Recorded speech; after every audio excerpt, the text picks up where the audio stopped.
सत श्री अकाल। कड़ाके की ठंड पै रही है तो बार बार किते ना किते मीह पैंदा रहिंदा है। सो किसानां नूं जरूर इस वेले फिक्र है कि उन्हां दा फसलां दा की बनूगा।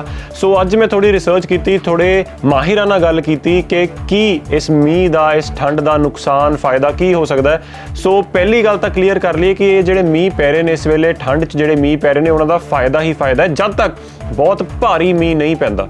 सो जिहड़ी साडी कंढी बैल्ट जिन्हों कि रोपड़, नवांशहर, हुशियारपुर, गुरदासपुर ये वाला एरिया है, खास करके उस एरिया च इस वेले जिहड़ा मीह पै रहा ठंड च उहदा बहुत फायदा है। पर जिहड़े एरिया थोड़े नीवे ने यानी कि लो लाइंग एरियाज जिन्हां नूं कहंदे उहनां च पानी इकट्ठे होने का थोड़ा खतरा जरूर बनया होया। सो उसका ख्याल रखना पएगा।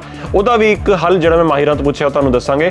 पर इस वेले झोना ते मक्की जिहड़ी फसल लगी हुई है बहुत ज़्यादा पंजाब विच, सर्दियां दा मीह उहनां लई तां बहुत ही ज़्यादा वधिया हुंदा है। आलू की फसल लई थोड़ा जिहा डर जरूर हुंदा है मीह दा, लेकिन माहिर कहते हैं कि वो मीह तद तक वधिया है जब तक बहुत तेज़ मीह खड़ी फसल नूं बर्बाद ना करे। आलू भी ज़्यादातर इस वेले दुआबा बैल्ट विच लग्या हुंदा है, ज़्यादातर इस वेले मैजोरिटी उत्थे है। तो पानी ना भरे जिवें मैं कहा सीगा, उहदा तुहानूं एक हल दस्सांगे। उहदे लई माहिर कहते हैं कि खेत दे निचले पासे जिहड़ा नीवां पासा है तुहाडे खेत दा, जिधर नूं पानी वग सकदा है, उधर एक खड्डा खोद दिओ या थोड़ी जी खुदाई करके उधर पानी की निकासी तुसीं कर दिओ। माहिर कहते हैं कि इहदे नाल पानी बस खड़े ना ते तद तक कोई नुकसान इस मीह का तुहानूं नहीं होगा। उस तो बाद मैं चैक कर रहा सीगा इंडियन मैट्रोलॉजिकल डिपार्टमेंट जिहड़ा मौसम विभाग साडा हुंदा है, उन्होंने दस्सिया कि पंजाब विच जनवरी दे पहले 2 हफ्ते 80.1 मिलीमीटर बारिश पई है। जिहड़ी नॉर्मल इस 2 हफ्ते ज़्यादातर जिहड़ी एवरेज है वो 6.3 मिलीमीटर हुंदी है, यानी कि लगभग 1200% सरप्लस मीह, यानी कि मीह बहुत ज़्यादा है। पर तां ही दस्सिया कि घबराउण दी लोड़ नहीं है जद तक खेतां 'च पानी इकट्ठा नहीं हो रहा। जे होण दे चांस है तां तुसीं इस तरह पानी की निकासी करो।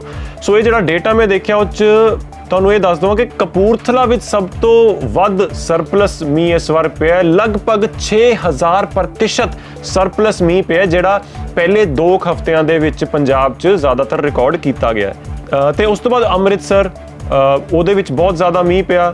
ये कुछ स्टेशनस ने जिथे ज़्यादा मीह पै रहा, पर इस बेल्ट नूं कोई बहुत ज़्यादा खतरा नहीं है।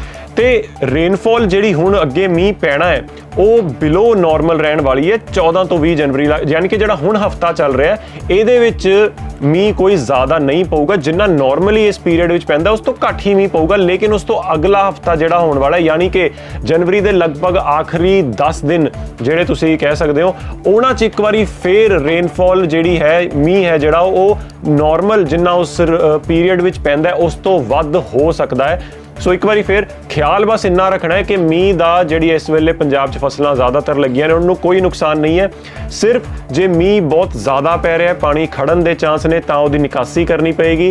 तो कई बार बहुत तेज़ मीह या गड़ियां दे नाल जिहड़ी खड़ी फसल बर्बाद हो जाती है, उहदा थोड़ा ख्याल रखना पएगा। सो अदरवाइज कोई ज़्यादा घबराउण दी लोड़ नहीं है।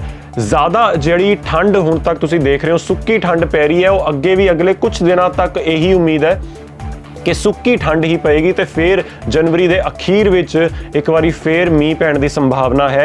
ये सारे पंजाब की ही जिहड़ी फोरकास्ट है वो अज मैं तुहानूं दसी है, ताकि असी अपना बचाव भी कर सकीए ठंड विच, ते जिन्ने साडे जट जमींदार ने वो फसलों का इस तरह ख्याल रख सकन। पर क्योंकि बार बार ये गल पूछी जा रही सी, बार बार एक क्वेरी सानू आ रही सी कि किन्ना क नुकसान हो सकता है जो हुण मीह पए ने या इस महीने च पै रहे ने। सो इस करके मैं सोचा कि अज इहदे बारे थोड़ा विश्लेषण कर लीए, तुहानूं दस दईए।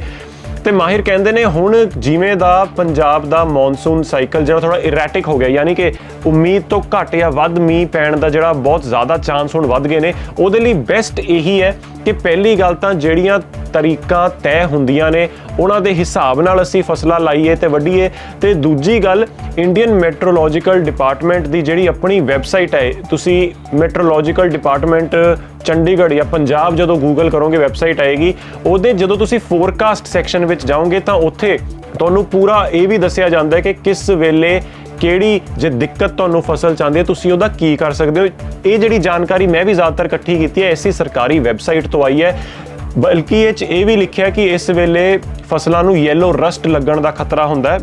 ਤੇ ਉਹਦੇ 'ਚ ਕਿਹੜੀ ਦਵਾਈ ਕਿੰਨੀ ਮਾਤਰਾ 'ਚ ਪਾਈ ਜਾ ਸਕਦੀ ਹੈ।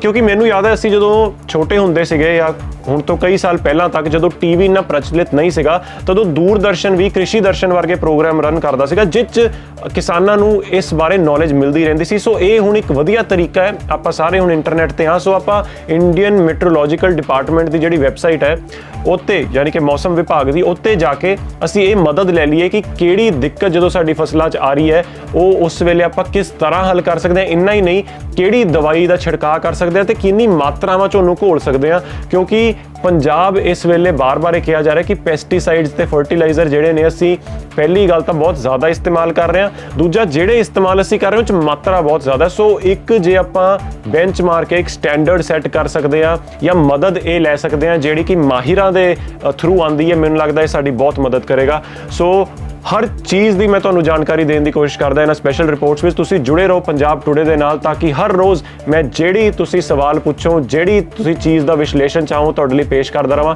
ਸੋ ਕਮੈਂਟ ਕਰਕੇ ਦੱਸ ਸਕਦੇ ਹੋ ਕਿਹੜੀ ਹੋਰ ਰਿਪੋਰਟਸ ਤੁਸੀਂ ਮੇਰੇ ਕੋਲੋਂ ਉਮੀਦ ਕਰਦੇ ਹੋ, ਉਹ ਤੁਹਾਡੇ ਤੱਕ ਮੈਂ ਪੁੱਛਦੀ ਕਰਦਾ ਰਹੂੰਗਾ। ਤੁਸੀਂ ਦੇਖਦੇ ਰਹੋ ਪੰਜਾਬ ਟੁਡੇ।